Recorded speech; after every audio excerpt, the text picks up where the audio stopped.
All right. Once again, ladies and gentlemen, what is going on? Y'all know who I am. Y'all know what time it is. This is your boy, Mr. Soul of a Man 504. Welcome to Soulful Conversations, where we bring you the most incredible artists on and guests on the planet. So today we have none other than I call him the Renaissance man. I don't know if he would take that, but I call him the Renaissance man. He's a bad man, ladies and gentlemen. So without further ado, and I'll let him introduce himself, ladies and gentlemen, Mr. Shamello Durant. First of all, I just want to say, one, thank you for having me on your show. I really appreciate being here. My name is Shamello Durant. I am first and foremost a man, second and foremost a Black man, a humanitarian, a music producer, and also a curator of the culture. And I specialize in hip hop, and I've been a hip hop producer for over 30 years. So I am submersed in hip hop culture, and I am fueled by the power of God. And so let me start out by asking you this: where did your love, what did your love for? Because I know you grew up in that New York area, correct? So where did your love for hip hop first start out? That's an interesting question. In the late '70s, and I was in Long Island. I grew up in a place called Hempstead, Long Island, and we weren't in the Bronx, so we weren't right at the epicenter where hip hop was being created. But there were older guys who were bringing these tapes, these unique tapes of this sound that was being created on the other side of what we considered the world, which was in the Bronx and uptown in New York. And I would listen to these tapes, and they had these early groups on there, and also had some early radio stations that were playing the earliest incarnation of what we call hip hop today, with groups like the Cold Crush Four, the Fantastic Five. Eddie Chiba was one of the DJs on the radio I would listen to, and the Supreme Team. And I would sit late at night and listen, because these radio stations were kind of like underground stations that our parents didn't know about, and they didn't know what we were listening to. So I would sit with the radio close to my ear in my bed while my parents thought I was sleeping, and I was basically getting this knowledge of this new art form that I was totally intrigued by. And I felt very close to it because I felt like, my parents would do operas and gospel oriented. And I appreciated all those forms of music, but I felt like this was a form of music that I claimed. I could stake my claim. It was something that was starting. So I was watching it grow from its inception. So even though I loved gospel and I love doo-wop and I love folk rock and all these other things that I heard my parents play, this was a music that I felt like I really had an affinity to. And it was something that once I really started paying attention, I was like, wow, I can actually contribute. And once I realized that there was, because it was so new, that I could add my own contributions, it became something that became a part of my DNA. And we're talking, like I said, late '70s, and I followed it to this day. And right now we're in 2020. So from what I understand, it was a lot of the DJs that bought the inception of hip hop because they couldn't get into a lot of those like white clubs. So they had to go to certain areas to start throwing like their own parties and stuff like that. Yeah, I mean, we're talking like, I could have been anywhere between 12, 11, 14, and there's no way I could go to a party. So my party was listening to these tapes that were made at these parties of these underground parties that were happening that I was just hearing about. And then in my neighborhood started to learn about hip hop. Then we started having parties like that in our neighborhood. We started to emulate and we started to duplicate what was going on in the Bronx in Long Island. So there were rap crews that were developing, there were DJs that were developing simultaneously as they were growing this art form in the Bronx. We would take what we got from there and we'd grow it in our community centers and all of the towns around there. We'd have parties. People had parties in their basements for a couple of dollars to get in. And there were actual live battles in people's basements, in community centers. And we went anywhere we could go that we could plug in a turntable and a microphone. In the cafeteria of our high school, we had all these different parties, and hip hop was really just getting started. So I was watching it, and I was first and foremost a student of what I was seeing. And I absorbed it. And of course, we couldn't go to those fancy nightclubs that were happening. And I guess the other guys that were my age uptown couldn't do the same thing. So we created our own energy, our own atmosphere, and we made those places that we went to just as exciting as those fancy nightclubs that the 20-year-olds were going to and the 21-year-olds were going to.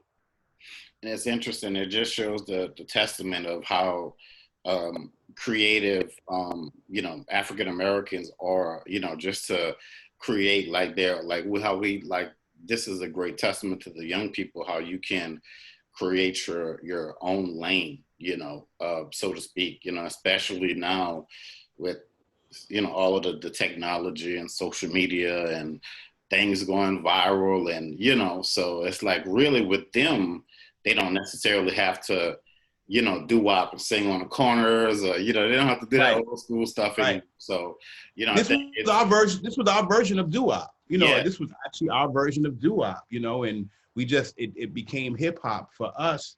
And it was a beautiful thing. And then once I got older and made it to college and was able to actually go out, by this time, there were nightclubs that we can go to that were submersed in the culture. We'd go to a place in Manhattan called Latin Quarter, which was world famous, iconic nightclub for hip hop, and another place called Union Square. And I had the pleasure to be able to go to these spots as an 18, 19, 20-year-old. So I was actually able to see some of the early incarnations and see KRS-One in his early days, and Big Daddy Kane and Biz Markie, and a lot of these early golden era MCs and producers, and watch them evolve from their inception. I would see Puffy hanging out, and these guys didn't know me, but I would see them, and I'm like, wow, and I'd be intrigued by just different venues that were opening up, and Fresh Prince. I saw him at Union Square, and he's a different type of artist at this point, but when you saw him at Union Square in circa, let's call it 87, 88, him and Jazzy Jeff were forced to be reckoned with, and I got a chance to see all these people early, MC Lyte, Kid and Play, huge list. And then as the time went on and as I evolved in my career, I was blessed by the grace of God to be able to work with a lot of those people that I just named. And that's that's amazing. Yeah, I heard I heard Prince when they were younger, I heard he was a monster.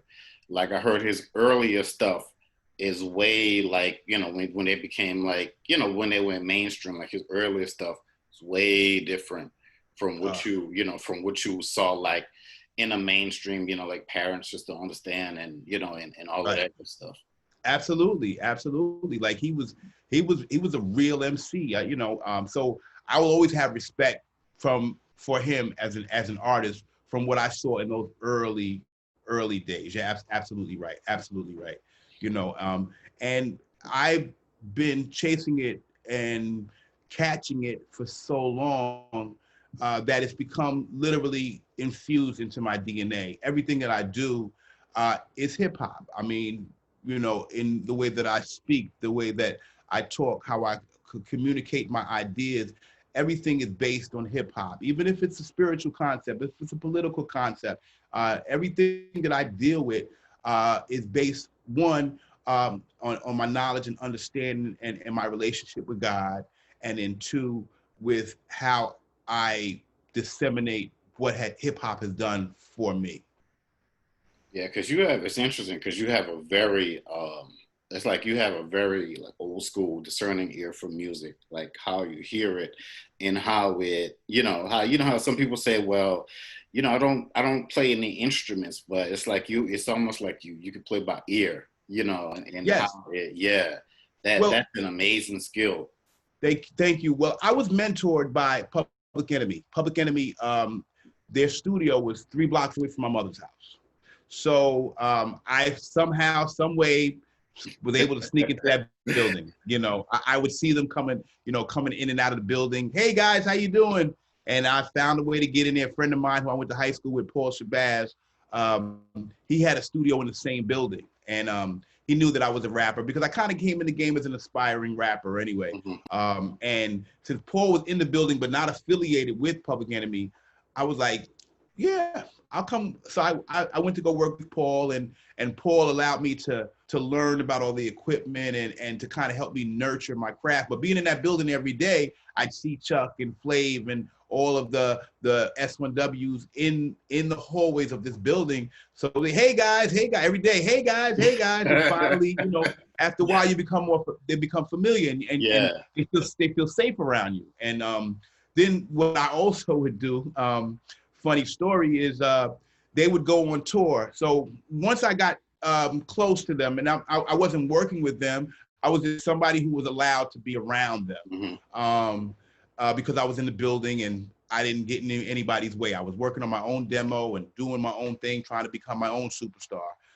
But when I would go visit their studio, which was upstairs from where we did our stuff at, on the board, they would have where they would be performing at. Performing on this Saturday, Virginia, at some kind of arena in Virginia. Performing at the Dalton Arena in North Carolina. Performing at the Birmingham Civic Center. So, I had a little part-time job, and me and my partners, who happened to be leaders of the new school, Busta Rhymes, Charlie Brown, Dinko D, and my other partner, Epitome, whenever we got a chance, we'd hop in the car, get a little rent-a-car, and we'd show up, sneak back door. Hey guys, we're here. And they're like, what are you guys doing here? So we would kind of just show up, and with no passes, no credentials, we became very resourceful when it came to getting in places, especially we had very limited resources. Let's actually call a spade. We had no resources because by the time we paid for the rented car and got food, we really had no money. But we were very stealthy when it came to sneaking in arenas and clubs and all kinds of stuff and saying the right thing to the bouncer and saying the right thing to the promoter. We got pretty good at that. And that allowed us to be in a lot of places that other people weren't actually actively at. And there's no social media, there's no Google. So we're doing everything on instinct at this particular point. So when Chuck and Flav and the rest of the guys started seeing us appearing in Virginia, North Carolina, Alabama, just showing up, driving from New York, and hey guys, they were like, these guys are serious. So they took us very serious after a while. It wasn't just some young guys just trying to do a little rap thing, because everybody was trying to do it, but we were steadfast and earnest about what we wanted to accomplish, and we wasn't going to stop until we got it. And as a result, because of our work ethic, because of our tenacity, we definitely enjoyed a lot of fruits of our labor along this journey, and we grew it together as men and young men, and we all evolved, and Busta, whose plaque is right there in the middle, is now a superstar. And I was able to fast forward, a couple of years after we met, maybe 10, 12 years after we met, I produced me and my partner Buddha and my other partner Epitome, who was one of those people who was there with me at the very beginning. We produced a record for him called Put Your Hands Where My Eyes Can See, which became very critically acclaimed and opened a lot of doors that were much harder to get through before that moment in history. That's one thing I love about, like stories like yours, just hearing about that tenacity and having that go-getter type mentality. You hear people like, Jordan and the Kobe's and, just people like, I was in the gym for like, 8-9 hours shooting 10,000 jumpers, and people don't grasp that. They think, and especially like this, I'm not just trying to pick on the younger generation, but right. Things aren't necessarily going to be handed to you, and just having that it's more often said than none that just to have that ability to show people that like, I really, really want this. I really, really, really need this. Like, and you're not just showing them. You're showing yourself, because you're really going down a blind alley with nothing but darkness ahead. So the one thing that actually shined a light on that path is faith. I have to say, faith and perseverance are the two ingredients that really helped us to navigate during those times, because we did not know when the break, if the break would come, how the break would come, you know. So none of those questions did we have an answer to. And you know, in and around our peer group, those people were like, well, what are you doing? Aren't you in college? Aren't you doing this? Because I went to college to be a veterinarian, and you know, so my parents and or my aunts and uncles were like, what is he actually doing? You know, so it didn't, you know, it didn't look like the right path for a young man if you looked at it on the outside looking in. But on the inside looking out, I had tunnel vision about what I was prepared and ready to make my sacrifices for, because one, I believed in my talent. And I started to see that other people outside of me were believing in my talent.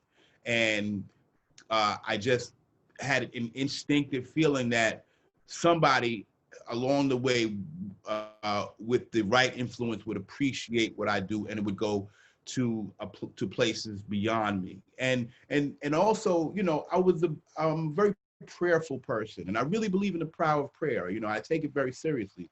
And you know, so during this journey, you know, we were young men, so we did what I think young men like to do. We like to chase young ladies, and we like to party and have good time. But at the end of the day, when the smoke cleared, you know, I would channel my conversation to my God, and ask him for strength to keep going. You know, because when you don't really have an end and you don't see where the end is, one of the things that you're going to need for perseverance is strength. You know, so I would pray for strength, and that's not just the physical strength, it's mental strength, you know, physical and spiritual strength, you know, because you get weary and you're around a lot of forces that would deter you from that. And then you see other people who are becoming what we would consider successful, or appear to be successful. Right. Appearance is, you know, and that's the important thing, because, you know, especially during that was during the late 80s, early 90s, that we were really kind of coming of our own. And this is the crack era, in the middle of the crack era. So the guys in our neighborhood who are, I guess, pharmaceutical salesmen, as we call them, were making, you know, what appeared to be all the money with the fancy cars. And, you know, so it's easy to get distracted, because we wanted those things too. And we were like, well, we're not making any money. These guys are making all the money. Do we stick here or do we go there? And we do know that when you go there, you have specific choices, being death or jail. Over here, you have specific choices too, being broke as hell, or you know, and outcasted, you know, and that's why I like the outcast. You know, I love their name, I love what they represent, because kind of when you are trying to develop in this game, and what you have to do to, at least in those times, I really can't speak for today. And I have a lot of respect for the artists today, you know, and that's another part of my commentary too.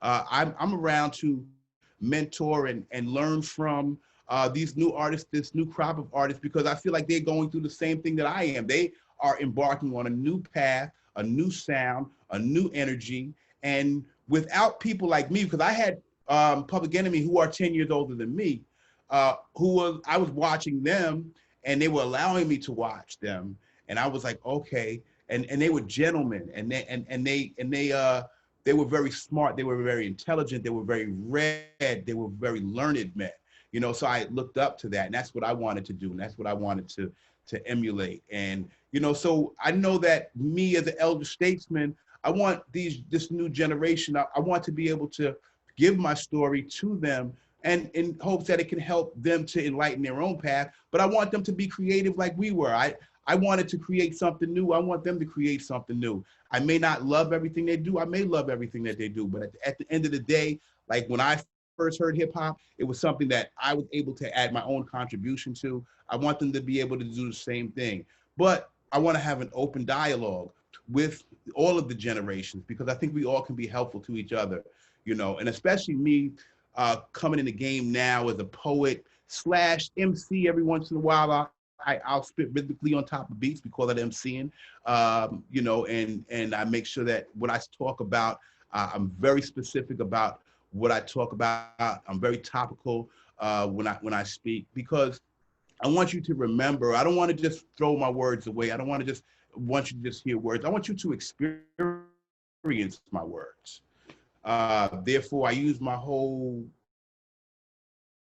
body, use my whole intellect to, and I try not to dumb down, because I want to bring people to where I am, and I want to go to where people are emotionally, and I use empathy in my writing, because I want to feel your pain, and I want you to feel my pain. I want you to feel my joys and my successes, as well as my pitfalls. So it's a very cathartic experience as a writer, as an entertainer, and me. What I do, I call it mentortainment. So it's a little bit different. And it's interesting. Like when I heard you for the first time, like with your I call it your hip hop poetic flow. You could hear so many different like people. I was like, wait, I just heard Ice-T in there. I was like, man, that was amazing. Like the way it's just like hip hop within itself. It's like not only are you, not only can you create the music, but you can also do things with the music also that is infused within your poetry, like within your poetic verses. I have it's a two-part question. One, do you ever see because you have this great and amazing story that would be great like on the screen. So do you ever see like making a movie of your life? Absolutely, absolutely. One of the projects that I am working on now is the Ghetto to Greater Experience. Mm-hmm. So the version that I'm writing right now is more of a play. It's a one-man play where I kind of go through the different stages and pages of my life. And I'm very descriptive, and I use my poetry as a vehicle to get reactions from the crowd. So it's an interactive kind of experience. So I think that first incarnation can evolve to what we would consider a movie, definitely. And I feel like there's a lot of stories that I give, and the way that I tell them, I think there's some audiences that would appreciate what I say and how I say it. And this is know why it's being cocky. I move with the utmost humility, because I know that what you have today can be taken away tomorrow, because it's happened to me more than once, and that's not a good feeling. So I try to make sure that in the spirit of humbleness that I display my talent, but I always appreciate those who listen and hear what I do. So I think of my audience all the time, and I give thanks and praise to my supporters for their love and support, because that's what keeps me going. That's what fuels my ship as well. So yes, in answer to the original question, a movie would definitely be part of the end game for sure, definitely. And when I say end game, I really mean the beginning game. Yeah, because I feel like you were like, yeah, because with you, I just feel like you just have so, like I just feel even though you've done so much, I feel like for you're just getting started with it all. It's like you're kind of seeing like over the, like that song Somewhere Over the Rainbow. So it's like you're seeing the rainbow, but you still haven't reached like your ultimate pot of gold. So it's like you've got so many skills and you're so layered on like so many different levels, and it's like creatively it's genius, to look at it. So as far as your poetic style goes, your hip hop poetic style goes, who were some of the hip hop artists that influenced you? Well, I must say, LL Cool J was a very big influence, and I don't really know LL. I've met him a few times and broke bread with him, maybe once or twice. But I watched LL from the beginning, and he was a solo artist who kind of controlled the whole stage on his own. And he came on the heels of Run DMC, you know, and on the heels of it was a lot of groups that were coming in the early part of hip hop, the Sugar Hill Gang, the Treacherous Three, or the Furious Five. A lot of these things were groups. And LL came out and stood on his own and stood boldly and created new styles and brought new styles to the game and brought a ferocity on stage that was hard to match. You know, so and I just thought that, you know, lyrically, you know, with a record like Rock the Bells, just musically, you know, he touched the nerve in me that kind of ignited me to want to be this artist, you know. And I saw him early in his career, as maybe he was 17, you know, at the time, and he just took over the whole stage, and I was highly impressed. And then, you know, KRS-One, you know, lyrically, as I've watched him evolve over the last couple of decades, just his wisdom and how he has the ability to, in any situation, rise to the occasion and improvise. He can improv at anything, at any time. So I kind of grabbed a little piece of that from him. And then there's these other MCs who had the verbal dexterity, like a Big Daddy Kane and a Cool G Rap. So I was impressed with their verbal dexterity, you know. And so there was different portions of all these artists early on that I kind of gravitated to, and then I see incarnations of what these artists implanted into the game in artists throughout our time. Big Pun was kind of a reincarnation of what Cool G Rap was doing, you know, and I appreciated what he was doing. And you know, not for nothing, one thing I did like about hip hop is that it's not just a black thing. You know, hip hop is a culture within itself that embraces people of all cultures. You know, and I appreciated that about hip hop. So, you know, with people like Pun, who, you know, are African descent, but you know, from Latin cultures, you know, bringing that influence into the game. And then even when I heard someone like Eminem, who really took wordsmithing to another level, you know, and there's other unknown artists that I watched that are really evolving, you know, and Royce the 5'9", who's a protege of Eminem, you know, these kind of guys. Another guy I've been watching, Mickey Fats, he's super dope, you know, and I like these guys because the world doesn't know them yet. The Lupe Fiascos, and, you know, there's a lot of these artists who have this specific verbal dexterity that I really gravitate to. And because I like to give you a meat and potato in what I say, but I like to dress it up with garnish and how I say it, so that this way it becomes pleasing, because I can give you the same plate. Oh, you got a meat and you got a potato on it, and serve it to you. But when you put the garnish on it and then you julienne the potatoes, and, you know, same ingredients, but you just kind of give a different presentation, you know, I think people receive it better, you know. And then also, even if you look at it as with a baby, you know, you're feeding peas and carrots, but the baby cannot digest it in its natural form. So you got to chop it up and put it in the blender and make it a baby food, and you feed it to them, and that baby grows nice and strong. So I feel like what I want to do is I want to make my meals palatable for all audiences. And I do work in front of, and I call it work because, well, I take it that serious. It is a form of work. I work in front of all types of audiences. I go to schools and I speak to elementary school kids. I've performed in nursing homes. You know, my message is a universal. I have a universal audience for my messages, and my delivery is tailor-made for those audiences, for what I think would be the best way for them to receive it. Yeah, that is amazing branding, because I feel like hip hop is so, you embody hip hop, and that is universal. And hip hop is a spoken language just around the world that everybody can understand. You know, It really is. Yeah, from Africa to Asia to Europe. So it's, and I feel like it's interesting because do you feel like in those countries that hip hop is more appreciated than it is here? Especially like, yeah. Absolutely, absolutely. In Europe, in Asia, and one thing I learned a couple of years ago is that hip hop kind of flew to Japan almost simultaneously as it was being created.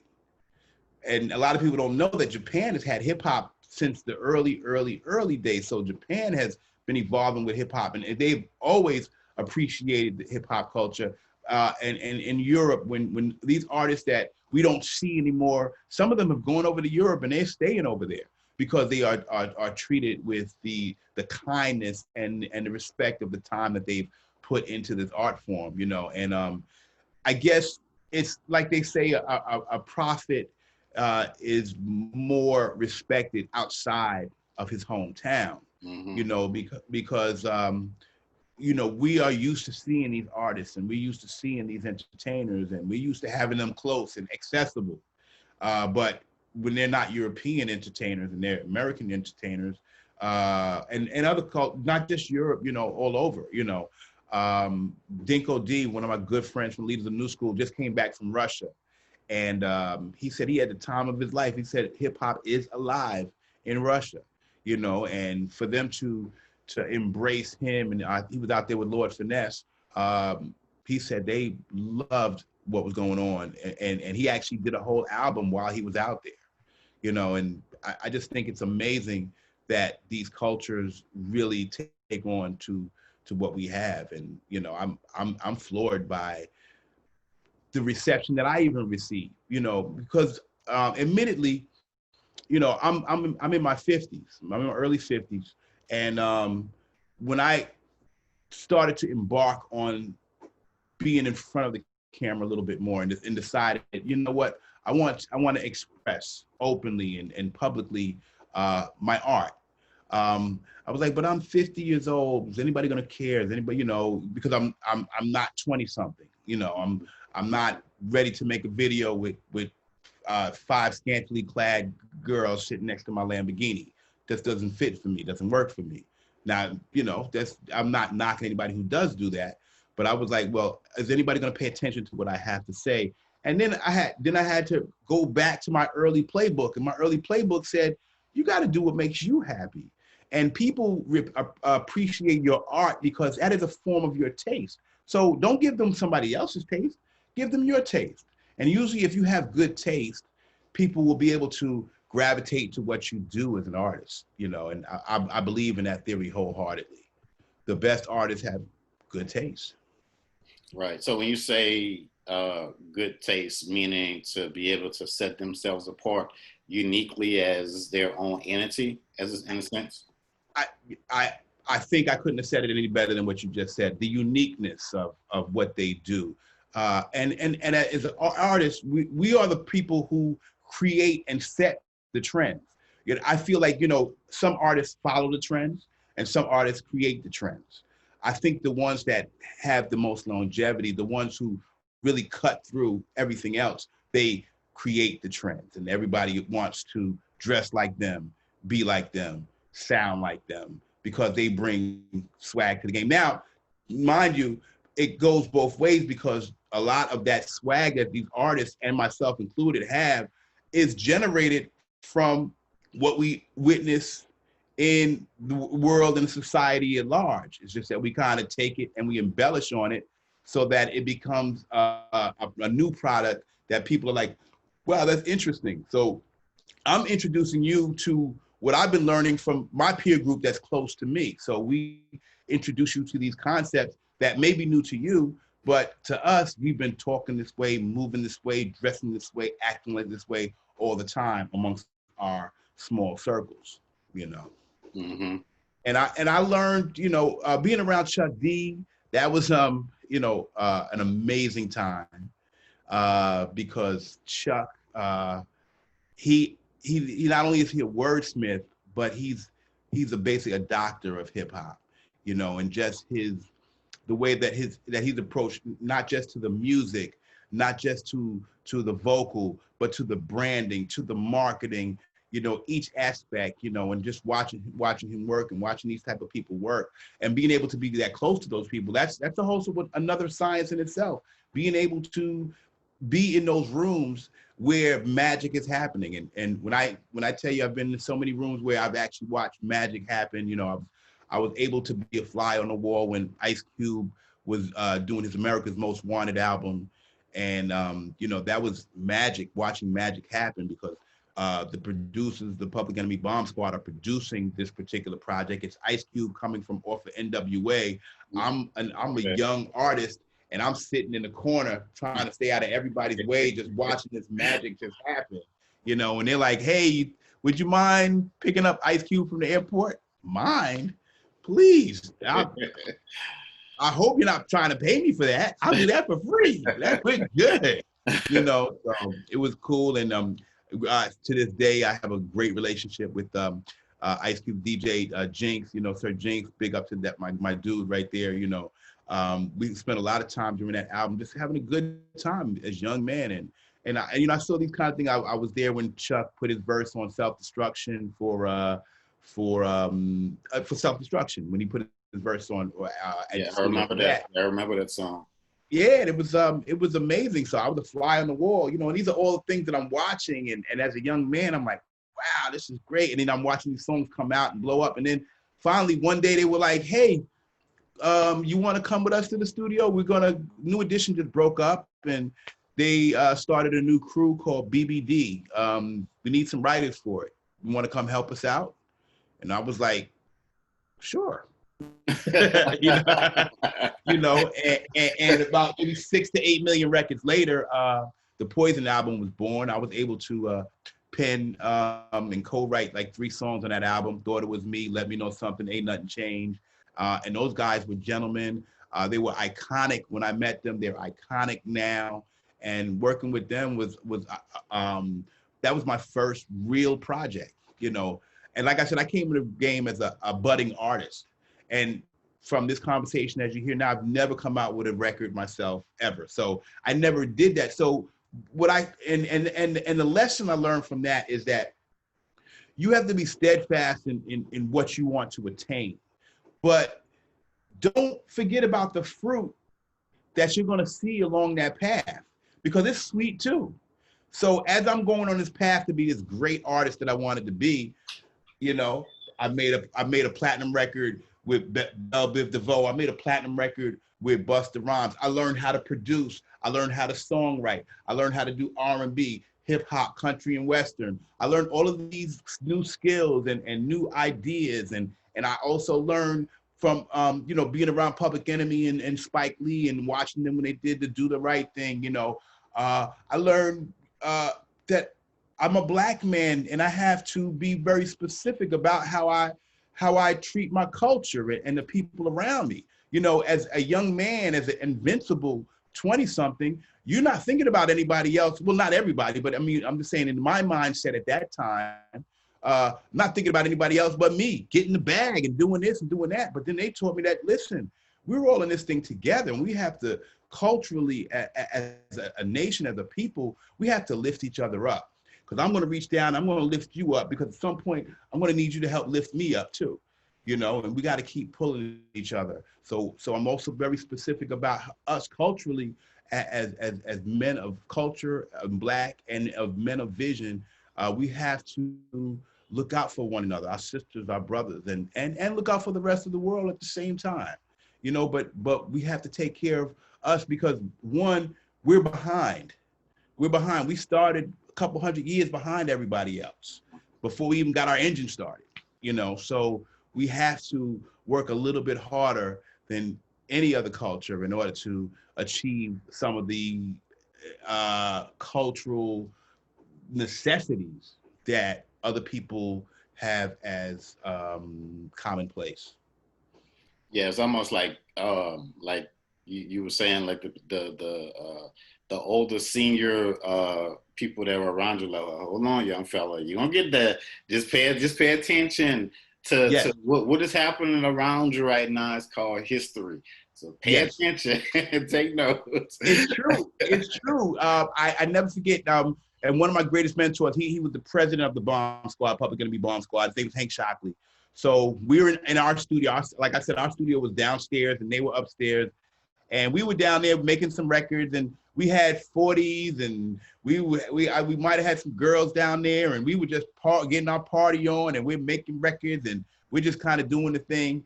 And then he came in there and he just looked around, and we thought that, you know, in our finite thinking, that he was impressed because we live in the hip hop lifestyle, you know.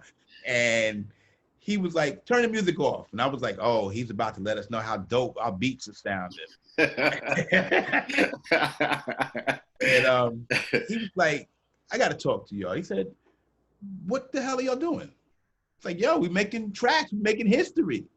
He said, do you realize that there are people who don't have access to any of this stuff whatsoever that will come out here and probably paint a house with a toothbrush to be sitting in the same seat as you. And you guys are down here with all this frivolity, thinking that that's going to be cool and that's going to help you to succeed and exceed. He said, no way, Jose. You guys have to get focused, and you guys got to be very specific about this thing that you really want, you know, because it's not about fun and games. And you're not, and even if you do attain anything, you ain't going to be able to keep it if you don't have the work ethic and if you don't have the smarts to make sure that you keep all of these things in perspective. And that day I woke up, you know, I didn't stop partying, but I paid attention to that lesson. And I made sure that I was very mindful about not only what I did, how I did it, and also the messages that I gave to other people that were around me, because we influence people and we don't even know that they're watching us, you know. And I always want to be, I believe that you have to, when you're in a position, whether it's a low position or a high position, somebody's watching you, and you want to make sure that you are moving accordingly. You know, you really do. I do.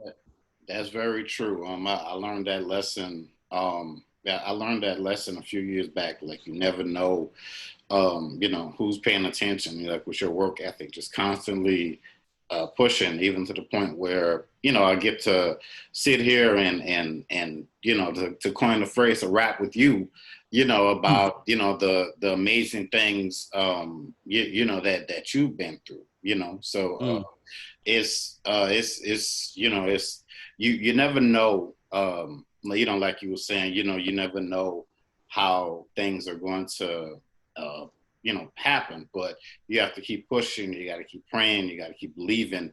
You can look at other people's, you know, like you said, you have some amazing people around you, but even with that said, you still had your own journey, you know, to you still had your own journey to go down. And if you didn't show up, you know, for that, you know, for that journey, or for the great times you're around these folks, and implemented that into your wordplay, into, you know, the person that you are today, then, you know, I mean, nothing would have really, you know, happened in the sense of it.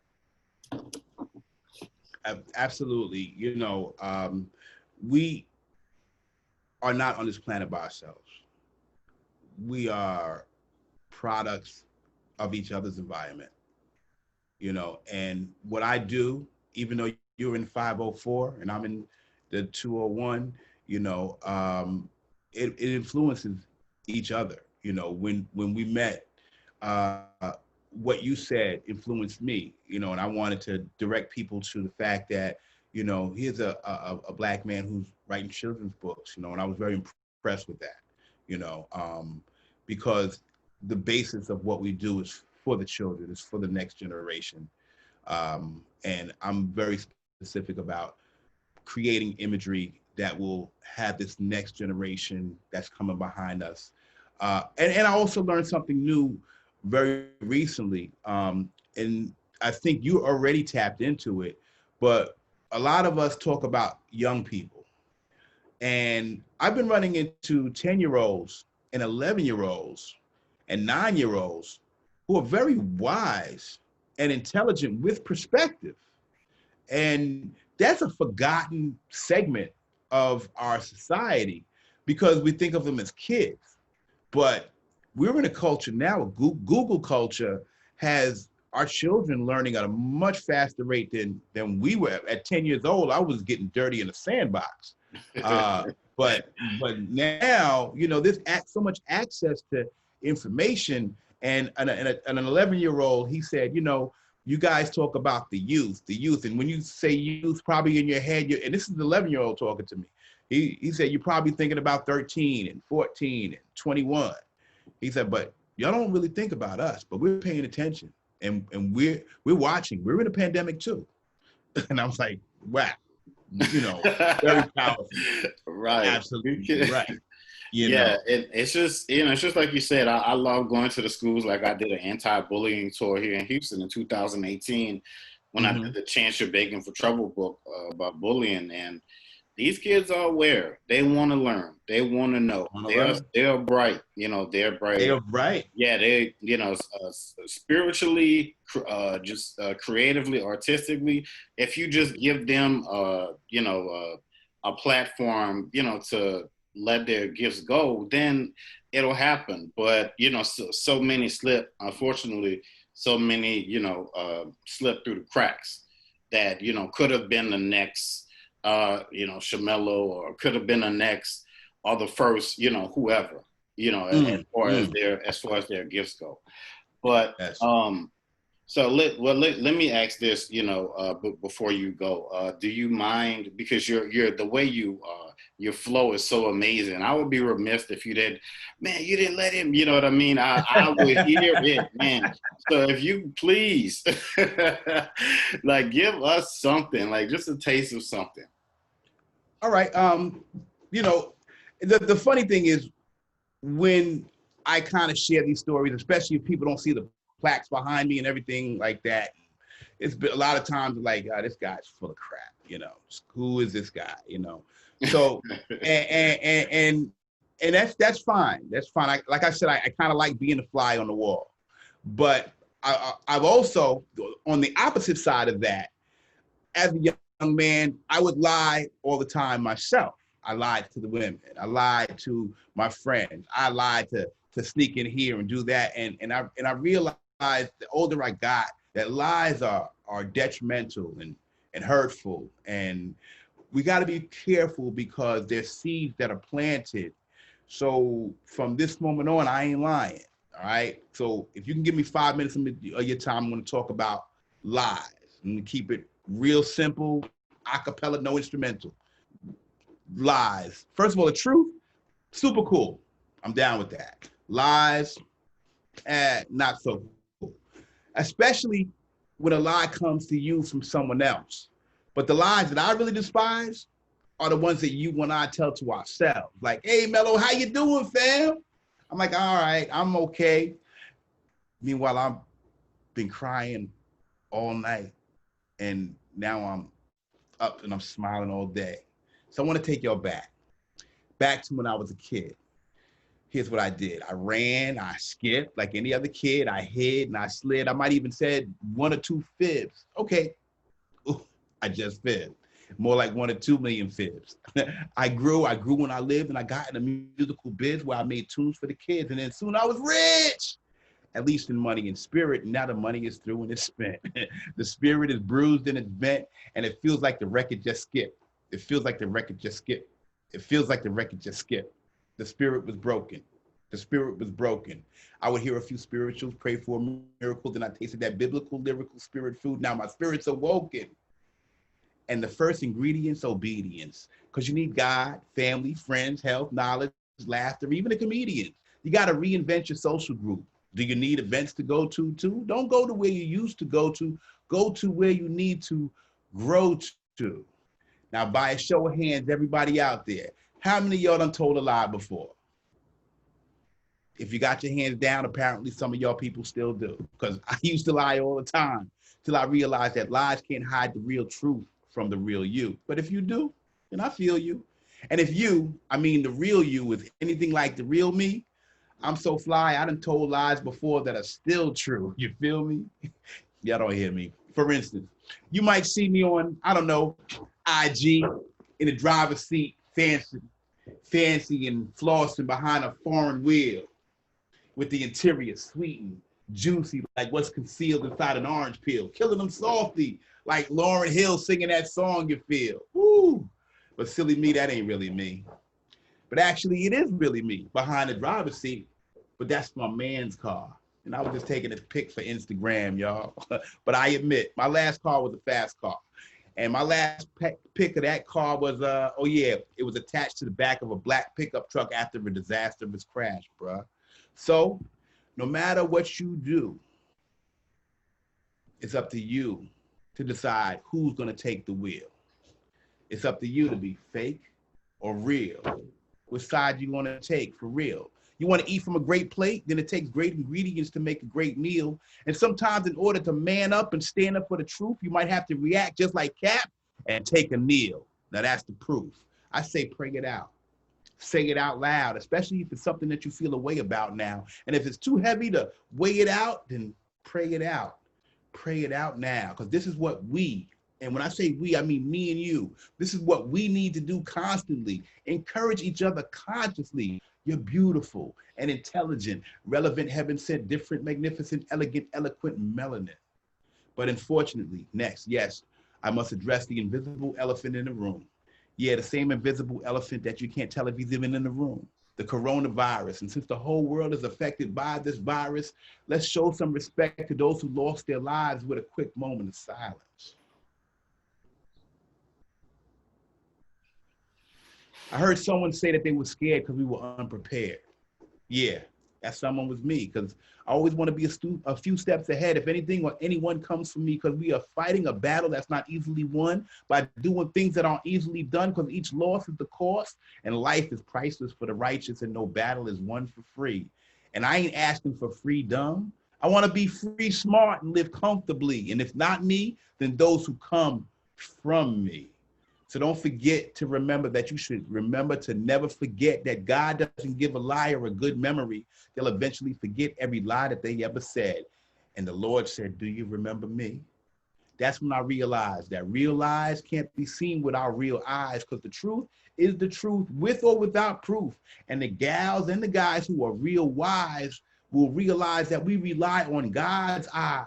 And those lies and conniving alibis that I despise for the real prize in our lives are the reason why we got to hold the Most High up so high, because of his benevolence.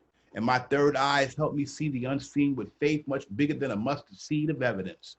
The only way we're going to get here, there, or anywhere, or wherever we need to be correctly, we need to make our decisions with precision on the premise that what affects you affects me, and vice versa. But first, we got to be there for each other. We got to care for each other. We got to share with each other, and we got to be fair to each other. We also got to say a prayer for each other, and prayer does work. And sometimes it's just there to prepare you for the hurt, because we're all frightened. And since our senses are heightened, we keep praying and fighting until the day that we are all enlightened, because the worst situations bring out the best in people. So let's bring out the best people to defeat this test of evil, because I heard this virus can either have no symptoms or it can shake you like an earthquake so off the Richter, and racism that hate-driven can choke you like a boa constrictor. So in the midst of trying to figure out what the next part of my plan entails, I came up with a simple one-step plan. And my plan is not to fail. This is just the beginning, so dig in. Do what you do to get it in, where you fit in, to get a win, or even just to attend the event. It's up to you how you get it in. Or you can be on alone on an island, just like Gilligan. That's why me, myself, and I can never lie to ourselves ever again. No, not anymore. And I'd be lying like a lion if I said I wasn't ready to roar. Rah, because I ain't lying. Ladies and gentlemen, the amazing Shamello Durant.